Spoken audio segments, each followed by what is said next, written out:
Hello, peeps and hello, peppers, and welcome to Film Friday and to a new funny hat. Yes, the pinkish part was done at the movie theater because guess what? It's film festival. And guess what? Last year, this film festival was sponsored by the European Union, and this year it isn't. And so I actually only bought the most humble coupon card because I also don't have as much energy as I would like to and as much money because I'm kind of putting everything I have into the art exhibition preparations. But yeah, making funny hats is part of the art projects. And today I watched only one film, and that was called The Frog and the Water. And I don't find too much info about that film online, but it's basically about like a middle-aged man with Down syndrome living in an assisted living facility slash group home where how am I going to put this? Like the clients there sort of behave like in a kindergarten, basically because the pedagogues there treat them like in a kindergarten. And I think I've mentioned recently that I read too many discussions on social media about sheltered workshops. And of course, like to some people, this is their social life and their feeling of doing something useful. And to some people, this is like just taking advantage of them and the fact that they are probably not allowed to earn bigger amounts of money because of the type of benefits they get. Of course, this is like a multi-layered problem, but actually, films are a good way of getting the dialogue going about things like that.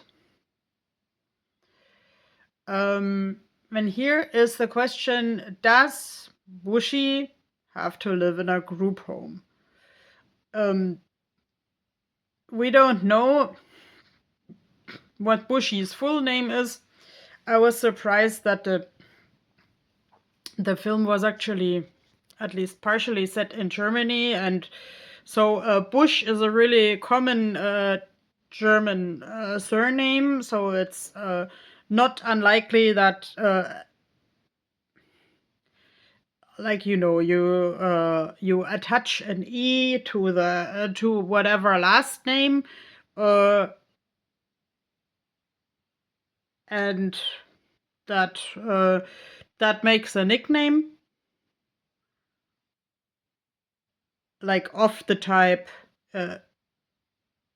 Let's say if someone's called old in the last name, you might say something of the type oldie, hey oldie, come here. So okay, Bushi has will always be Bushi in the context of the story, and he is essentially nonverbal, and he wanders away from his group excursion because the people think he can't swim.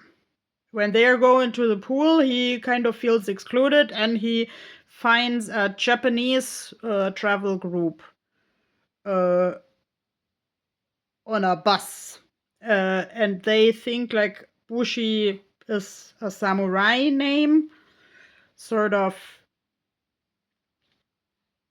Like I don't know. I remember a singer Bushido, and I think he based that name on a Japanese word. But yeah, actually, my normal concept here to tell the movies are with tarot cards. So I should really do this. So Pentacles is always something about being slow, I learned the other day.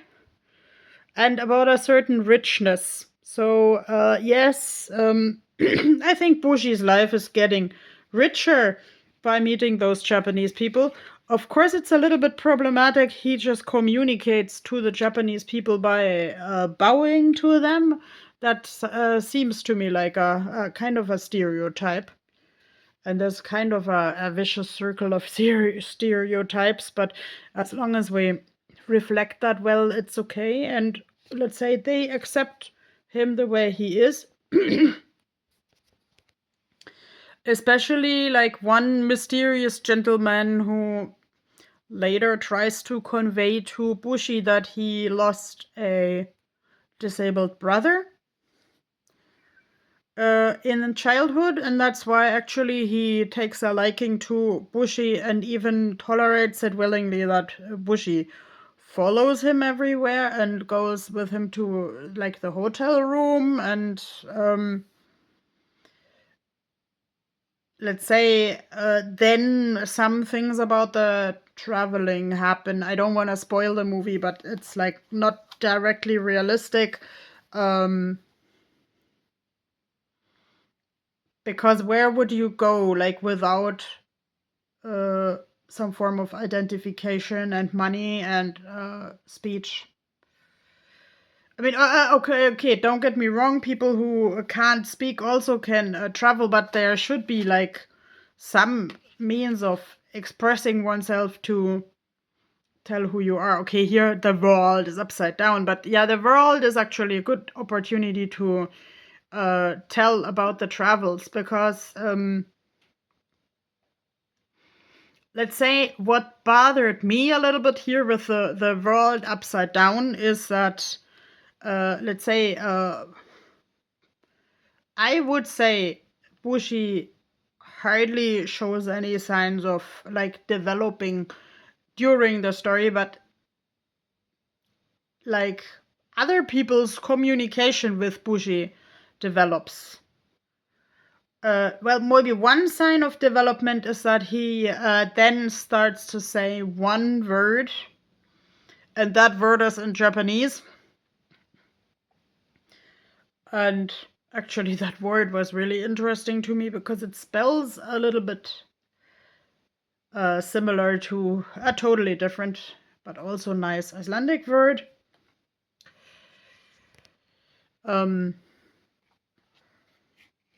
What can I tell about this world? Like, okay, there is a sign where they a sign can't talk today. A scene where actually the Japanese guy and Bushi land in a competition of martial arts with a stick. And there they start to like communicate by fighting with a stick. That was actually kind of cool.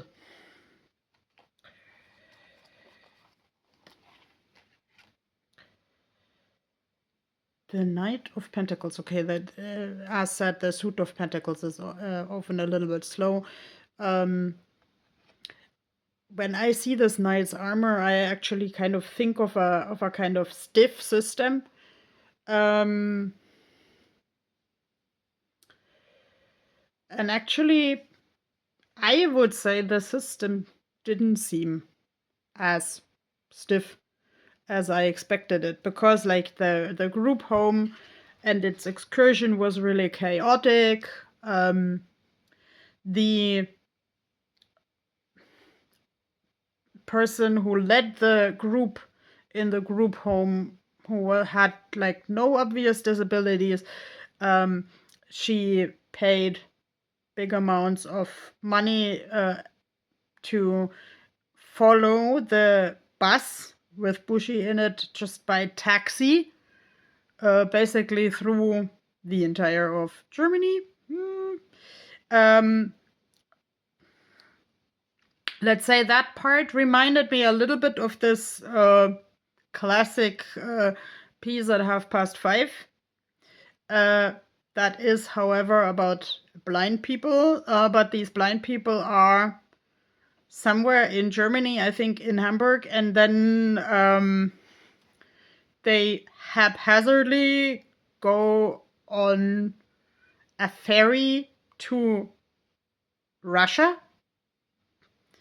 Even though I will always assume that even at the time back then, 20 years ago when this film was made, you needed kind of a visa to go to Russia, and they would sort of control the ferry.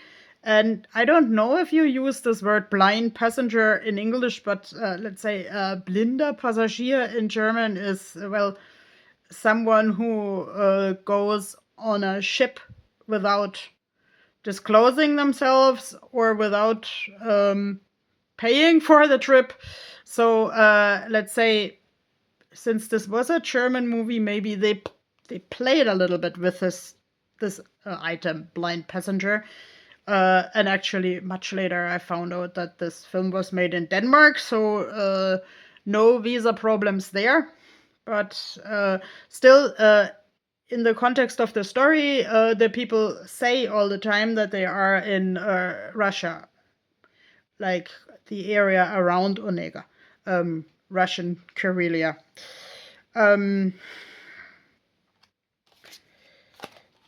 And I actually, with all due respect for The Frog and the Water, I found the piece at 5:30 more classy.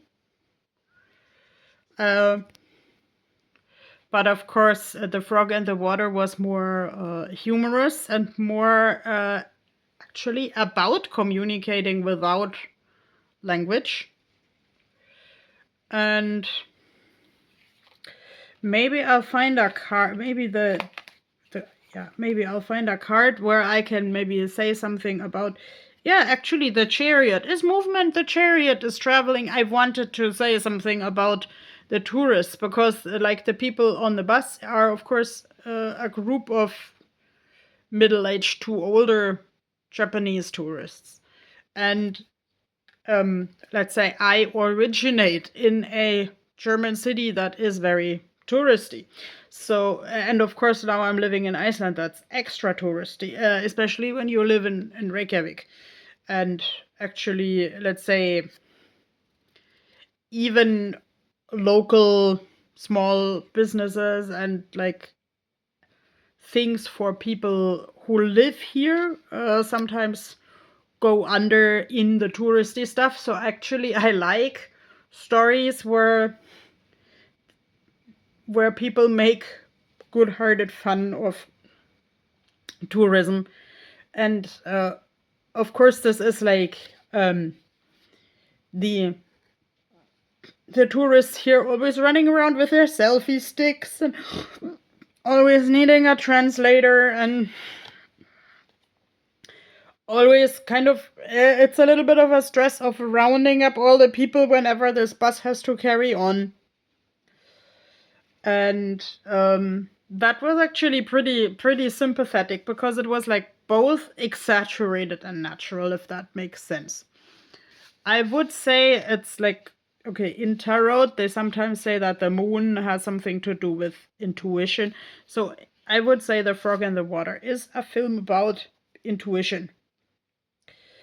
I would not say there is a resolution because this very German, very proper, but still chaotic woman from the group home who tries to follow Bushi, she never gets a resolution. And I also find it problematic that she shakes Bushi, like, even though she's worried about him, like grabbing people by the shoulders and shaking people is never okay. Especially if they can't even say anything to the defense. So, what could be the final card? Here we have the world again. Yeah, world is upside down for people here, and now everything is falling out.